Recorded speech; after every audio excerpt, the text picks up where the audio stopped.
लक्ष्य, हमारे जीवन का कोई ना कोई उद्देश्य होना चाहिए, कुछ लक्ष्य होना चाहिए। बिना लक्ष्य के हमारा जीवन बिल्कुल भी व्यर्थ है, तो उसका कोई भी मीनिंग नहीं है। अब लक्ष्य का मतलब क्या होता है? लक्ष्य मतलब हमारी इच्छा को पूरा करने के लिए जो हम निर्णय लेते हैं, जो हम प्लान्स बनाते हैं, उसको पूरा करने के लिए एक लिमिटेड टाइम में, एक समय सीमा के अंतर्गत जो हम उस काम को करते हैं, उसको बोलते हैं लक्ष्य। और लक्ष्य को पूरा करने के लिए समय की सीमा होना बहुत ज़रूरी है। अगर कोई सीमा नहीं है, यानी समय लिमिटेड टाइम हमने डिसाइड नहीं करके रखा है कि मुझे इसको 1 साल में पूरा करना है, 1 महीने में पूरा करना है या 4 सालों में पूरा करना है, वो डिपेंड करता है हमारा लक्ष्य के ऊपर। हमारा लक्ष्य क्या है, वो हमारी इच्छा। जैसे अगर मुझे स्टडी करनी है तो मुझे स्टडी करने के लिए 3 साल, 5 साल, 2 साल और 1 साल का भी कोर्स होता है। डिपेंड करता है कि मुझे कितना बड़ा कोर्स करना है, कितने सालों का करना है। तो मुझे उतने सालों में मेरा वो लक्ष्य पूरा हो जाएगा कि मुझे इतनी स्टडी करनी है, इतना क्वालिफ़िकेशन मुझे हासिल करना है, तो मुझे उतने सालों का अंतर। अगर हमने ये लक्ष्य बनाया कि मुझे 1 महीने के अंतर में, 1 महीने के बाद मुझे ये चीज़ हासिल करनी है, या इतना मुझे सीखना है, या यहाँ मुझे जाना है, तो आपकी ये क्या है? इच्छा है। उस इच्छा को पूरा करने के लिए हमने क्या बनाया? प्लान बनाए, उसके तरीके बनाए, स्ट्रेटजीज़ बनाई, है ना। उस 1 महीना हमको क्या करना पड़ेगा? बहुत मेहनत करनी पड़ेगी। जो हमने प्लान बनाए हैं उसके लिए कार्य करना पड़ेगा, है ना। लेकिन अगर हम ये कहें अरे हाँ टाइम है अभी, अरे हाँ कर लूँगी अभी, तो ये क्या होगा? 1 महीने का 1 साल भी हो जाएगा, पता नहीं चलेगा। यानी उसमें समय की सीमा होना बहुत ज़रूरी है। ये हमें खुद को बताना है, ये लिख देना है कि 1 महीने के बाद मुझे इतना चीज़ें या ये इच्छा मेरी पूरी होनी चाहिए, है ना।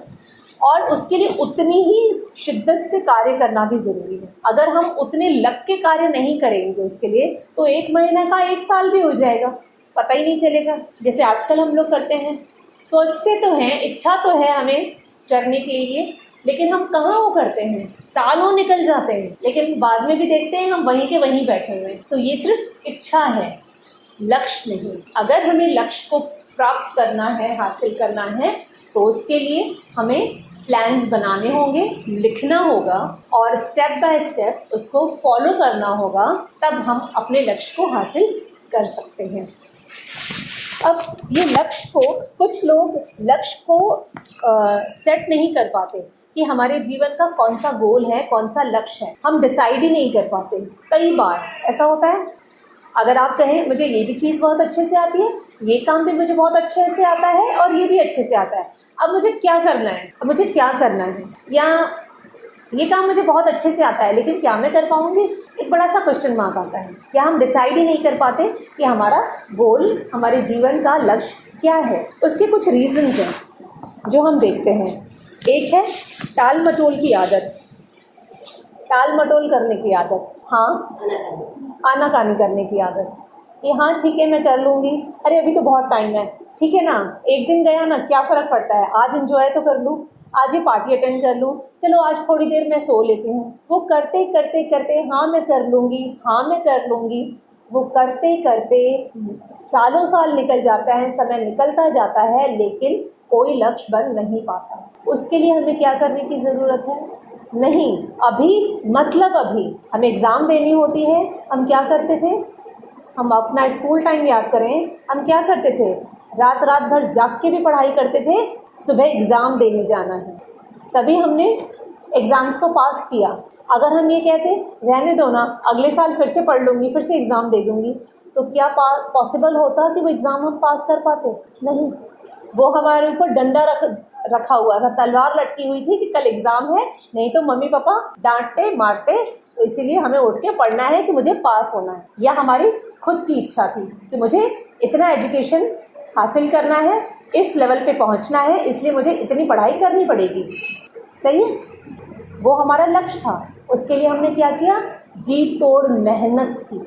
हम बैठे नहीं रहे, हमने बहुत मेहनत की, जाग जाग कर हमने पढ़ाई की, तब हम एग्ज़ाम में पास हुए।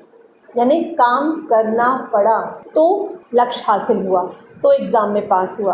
अगर हम टाल मटोल करते रहेंगे आज भी, हम ये क्यों समझते हैं कि वो टाइम एग्ज़ाम थी तो मुझे देनी ज़रूरी है, वो एक फ़िक्स टाइम था, वो गवर्नमेंट का डिसाइडेड टाइम रहता है कि कल ही एग्ज़ाम है, 1 महीने के बाद एग्ज़ाम। हम जीवन की एग्ज़ाम में हैं, हर दिन हमारी एग्ज़ाम है। कौन सी घड़ी हमारी जीवन की आखिरी घड़ी है, कौन से घड़ी परमेश्वर प्रभु यीशु मसीह आ जाएगा, नहीं पता। इसका मतलब हर घड़ी एग्ज़ाम की घड़ी है, लेकिन क्या हम उस चीज़ को समझ रहे हैं?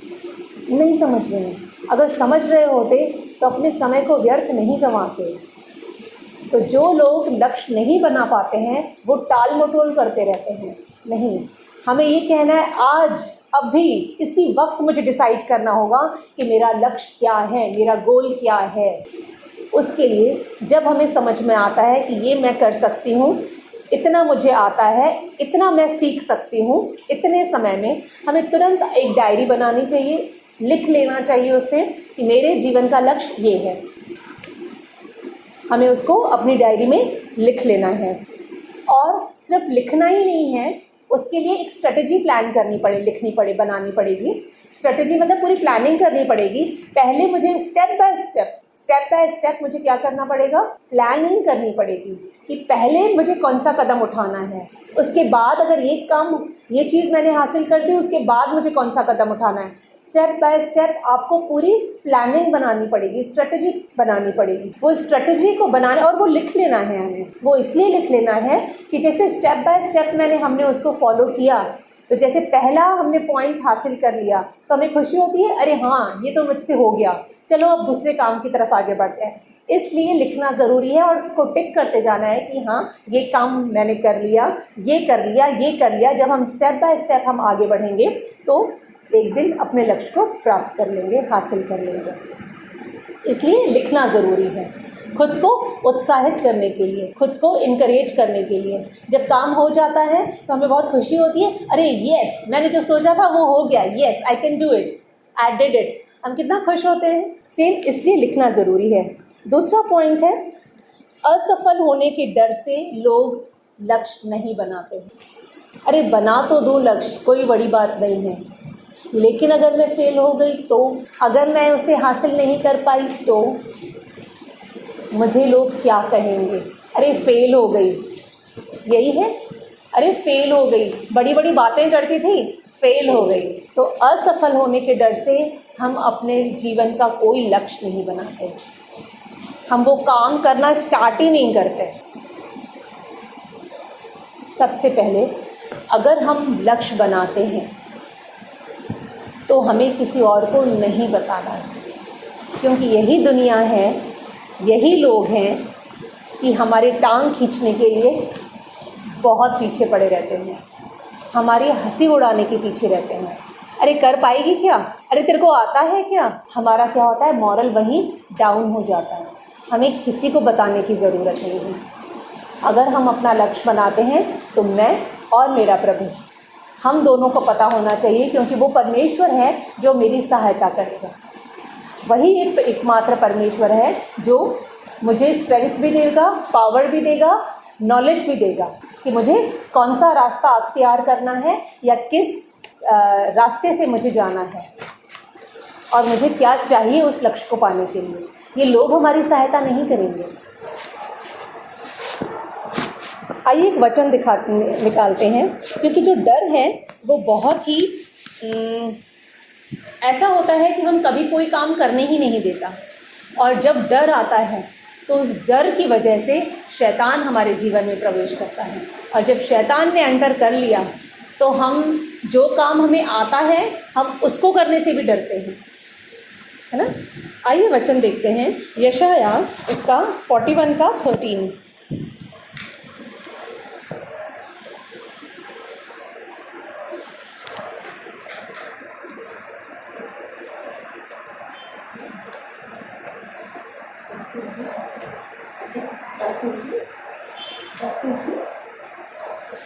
यशाया का 41 का 13 यहाँ लिखा है, क्योंकि मैं तेरा परमेश्वर यहोवा तेरा दाहिना हाथ पकड़ कर कहूँगा, मत डर, मैं तेरी सहायता करूँगा। जिस वक्त हमें डर लगता है असफल होने का या किसी भी तरह के डर का, तो हमें इस तरह के वचन कहना है। लोग हमारी लेग पुलिंग करने के लिए पीछे हैं, लोग हमें नीचे झुकाने के पीछे हैं, लेकिन परमेश्वर हमारा ऐसा महान परमेश्वर है जो हर वक्त हमारे संग और साथ है और हमें और ऊंचा उठाने के लिए और सक्सेस करने के लिए हमारे साथ है। इसलिए वो कहता है, मत डर, मैं तेरे साथ हूँ, मैं तेरा परमेश्वर हूँ, मैं तेरी सहायता करूँगा।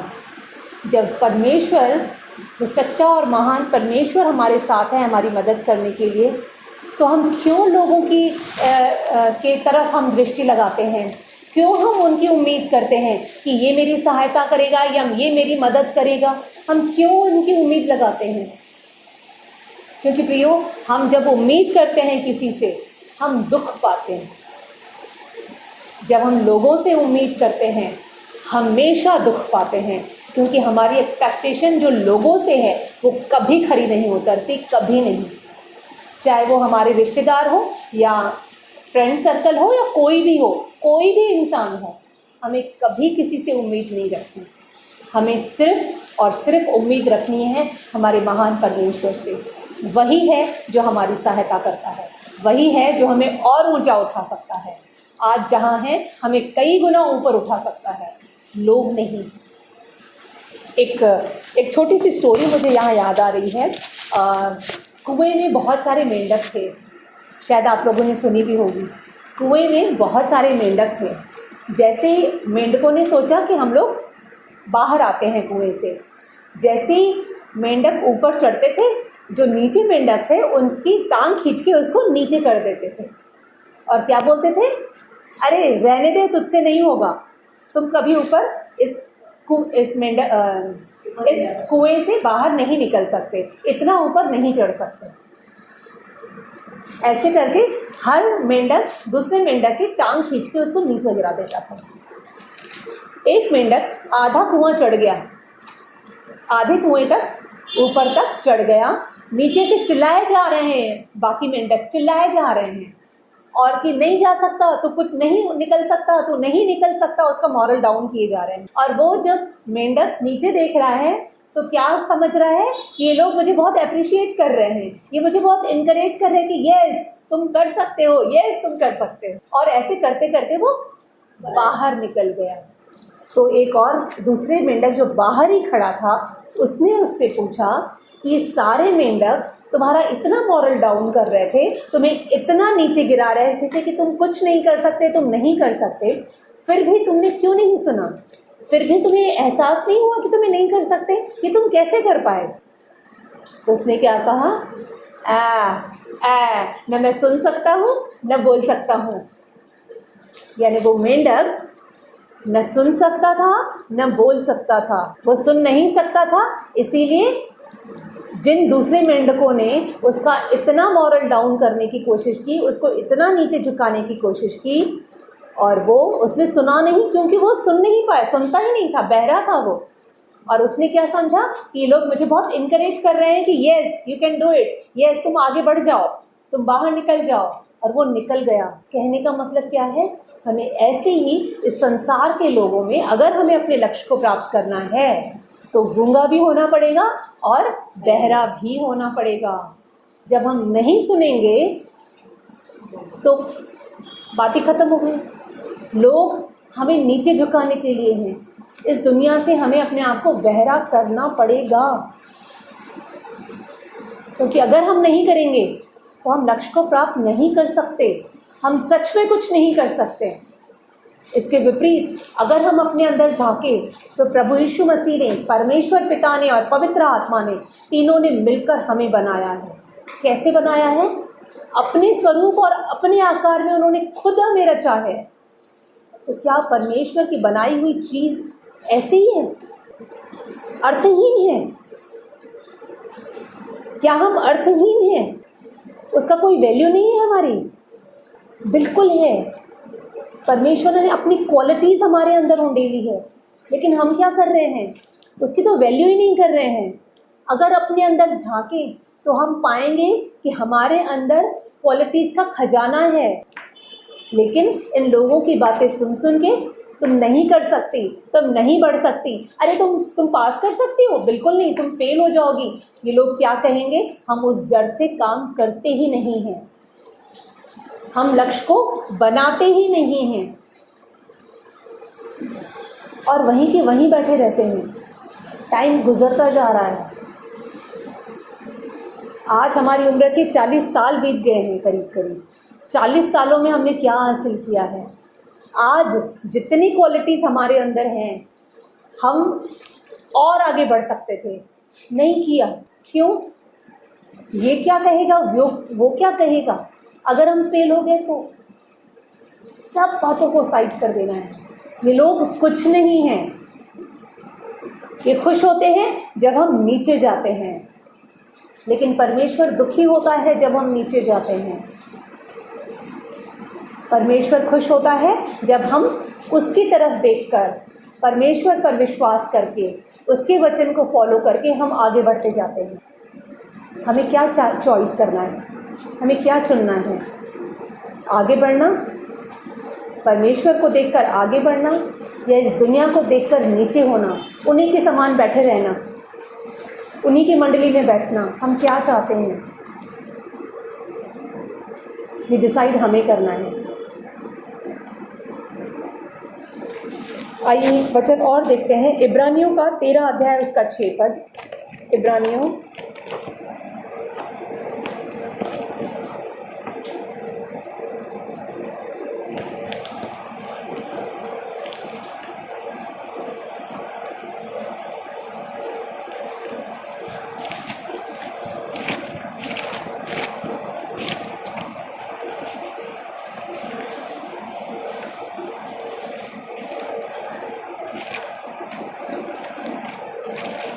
13 का 6।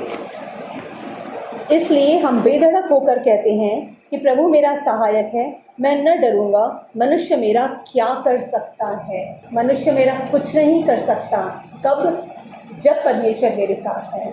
कब? जब मैं परमेश्वर की संगति करूँगी। अगर मैं हर दिन परमेश्वर की संगति करूँगी तो कोई भी मनुष्य मेरा कुछ नहीं बिगाड़ सकता। इस संसार की ताकत मेरा कुछ नहीं बिगाड़ सकती। इस तरह के वचनों को बोल बोल कर अपने आप को स्ट्रेंथन करना है, अपने आप को पावरफुल करना है, क्योंकि ये वचन है जो हमें पावर देते हैं, ये वचन है जो हमें हिम्मत देते हैं। इसलिए इस तरह और बहुत सारे डर के ऊपर वचन हैं जो हमें बोल बोल के हम अपने आप को पावरफुल बना सकते हैं। एक और वचन देखते हैं, व्यवस्था विवरण 31 का 6। व्यवस्था विवरण उसका 31 का 6। तू हियाव बांध और दृढ़ हो, उनसे न डर और न भयभीत हो, क्योंकि तेरे संग चलने वाला तेरा परमेश्वर यहोवा है। वह तुझको कभी धोखा न देगा और न छोड़ेगा। न परमेश्वर हमें छोड़ेगा और न हमें धोखा देगा। लेकिन ये दुनिया, ये लोग हमें छोड़ भी देते हैं और धोखा भी देते हैं। तो हमारा ध्यान किसकी तरफ होना चाहिए? सिर्फ और सिर्फ परमेश्वर पर होना चाहिए। तो किसी तरह का कोई डर और कोई संदेह हमारे पास आसपास भी नहीं आएगा। थर्ड है आलस के कारण। हम बहुत आलसी हैं, सही है? आलस हम सब, लगभग सभी में है। मैं तो हूँ थोड़ी थोड़ी, तभी आज तक उस लेवल पे नहीं पहुँची है जितना मैं चाहती हूँ। थोड़ी सी नींद, छोटी सी झपकी, ये आलस है। आज 4 घंटे नींद की है, 6 घंटे नींद करती हूँ, अरे तभी तो थकावट लग रही है, थोड़ी देर सो लेती हूँ। ये क्या है? ये आलस है। और आलस एक श्राप है। और आलसी लोग जो हैं वो पापी हैं, एक तरह से वो पाप करते हैं। आलस एक पाप है। इस श्राप और पाप से छुटकारा देने के लिए प्रभु यीशु मसीह ने अपनी जान दी। हर तरह के पाप से छुटकारा कर देने के लिए आलस भी एक पाप है। हमें अपने आप से आलस को दूर भगाना है। प्रभु यीशु मसीह के नाम से प्रार्थना करना है कि आलस हमारे अंदर से निकल जाए। हाँ, ऐसा नहीं है कि रात रात भर जाग कर बिना कुछ खाए पिए, बिना कभी इतने दिनों तक सोए हुए हम काम किए जा रहे हैं, नहीं। परमेश्वर ने जो समय निर्धारित किया है, रात सोने के लिए बनाई है, दिन काम करने के लिए बनाया है, अर्ली मॉर्निंग उठ के हम प्रभु की स्तुति करें, आराधना करें, उसके चरणों में बैठें, ये परमेश्वर ने पहले ही डिसाइड करके रखा है। हमें उसी के अनुसार चलना है और चलते हैं। हमें आलस नहीं करना, क्योंकि आलस के कारण क्या आता है? गरीबी की आत्मा हमारे जीवन में प्रवेश करती है। आलस क्या है? एक पाप है, और जहाँ पाप है वहाँ क्या होता है? वहाँ शैतान प्रवेश करता है। तो आलस की वजह से क्या होगा? गरीबी का श्राप साथ में आता है, गरीबी आती है, कंगालपन आ जाता है, और क्या आता है? कर्जदारी, कर्ज ऊपर आ जाता है, हमारा भविष्य अंधेरा हो जाता है जो इंसान आलसी होता है। क्या हम चाहेंगे कि किसी का भविष्य अंधेरा हो? नहीं। इसलिए हमारे अंदर से आलस को ख़त्म करना है, दूर करना है। और अगर हम कोई मनुष्य आलसी होता है तो उसके अंदर जो प्रभु ने क्वालिटीज़ दी हैं, उसके अंदर जो पावर दिया है, वो भी सब वेस्ट हो जाता है। सही है? चाहे कितना भी नॉलेज क्यों ना हो, कितना भी कोई इंसान बुद्धिमान क्यों ना हो, लेकिन अगर उसके अंदर आलस है तो उसकी बुद्धि कुछ काम आएगी नहीं, क्योंकि वो काम करेगा ही नहीं। तो उसका जीवन टोटली व्यर्थ हो जाएगा, वेस्ट हो जाएगा। उसकी एनर्जी भी वेस्ट, उसका नॉलेज भी वेस्ट, उसके अंदर जितनी क्वालिटीज़ हैं वो सब वेस्ट हो जाएंगे। यह आलस इतना खतरनाक है। जिस वक्त आलस आता है, हाँ थोड़ी देर सो जाते हैं, उसी वक्त प्रभु यीशु मसीह के नाम से डांट निकाल, आलस निकल मेरे अंदर से। प्रभु यीशु मेरे अंदर है, प्रभु यीशु मसीह की एक्टिवनेस, उसका अलर्टनेस मेरे अंदर है, उसकी फुर्ती मेरे अंदर है। और जब हम प्रभु से प्रार्थना करते हैं, नींद भाग जाती है, सुस्ती भाग जाती है, आलस निकल जाता है, और फिर हम अपने लक्ष्य की तरफ बढ़ते हैं। हम स्टूडेंट्स को देखते हैं जो बड़े बड़े डॉक्टर्स बनते हैं, इंजीनियर बनते हैं और बड़े बड़े लेवल की डिग्रीज हासिल करते हैं। वो क्या करते हैं? क्या उनको कभी नींद नहीं आती? क्या उनको थकावट नहीं होती? या जो प्रभु के बड़े बड़े दास हैं, रात रात भर बैठ के प्रार्थना करते हैं, क्या उनको कभी, उनका भी वही शरीर है, प्रभु ने जैसे उनको बनाया है वैसे हमें बनाया है, लेकिन वो अपने लक्ष्य के पीछे दीवाने हैं, उस लक्ष्य को हासिल करने के लिए रात दिन एक कर देते हैं। तो आप देखिए प्रभु के कितने महान दास बन गए हैं वो। और जो स्टडीज़ कर रहे हैं बच्चे, कितने बड़े बड़े डॉक्टर्स और किस किस लेवल तक पहुँचे हैं, IAS वगैरह सब कुछ बन चुके हैं। क्यों? क्योंकि उन्होंने रात दिन एक किया है। अगर वो भी सुस्ती करते, आलस के कारण बैठे रहते, तो क्या वो अपने लक्ष्य को हासिल कर सकते थे? क्या नहीं कर सकते थे। तो हमें अपने अंदर के आलस को छोड़ना होगा। नेक्स्ट इज कंफर्ट जोन में रहना चाहते हैं। जो लक्ष्य नहीं बनाना चाहते ना, नहीं बनाते ना अपना, वो कंफर्ट जोन में, कंफर्ट जोन मीन्स आरामदायक जगह में बैठना चाहते हैं कि ये मेरा कंफर्ट जोन है। जैसे ये कमरा है, ये कमरे में हम बैठे हुए हैं, इससे बाहर मैं जाऊंगी नहीं तो मुझे पता ही नहीं चलेगा कि धूप कितनी गर्मी है बाहर, किस तरीके से उस धूप का मुझे सामना करना है, इतनी तेज़ बारिश हो रही है, उस बारिश में मुझे कैसे भीगना है या कैसे बचना है। मैं यहाँ कूलर के सामने और AC के सामने बैठी हुई हूँ, तो मुझे बाहर की गर्मी का एहसास ही नहीं होगा कि कितनी गर्मी है। यह है कंफर्ट जोन। जब तक हम अपना कदम बाहर नहीं निकालेंगे, जब तक अपने कंफर्ट जोन से हम बाहर नहीं निकलेंगे, हम कुछ हासिल नहीं कर सकते। रात को जागना ये कंफर्ट जोन से बाहर है। रात को जाग के अगर हम प्रार्थना करते हैं या मेहनत करते हैं, ये है कंफर्ट जोन से बाहर आना, अपने आप को थोड़ी तकलीफ देकर एक्स्ट्रा काम करना। हमें ये करना होगा अगर हमें हमारा लक्ष्य बनाना है और उसे हासिल करना है तो। और जब हम अपने लक्ष्य को पा लेंगे तो हमारा लक्ष्य क्या है आज? क्या आपने कभी अपना लक्ष्य बनाया है?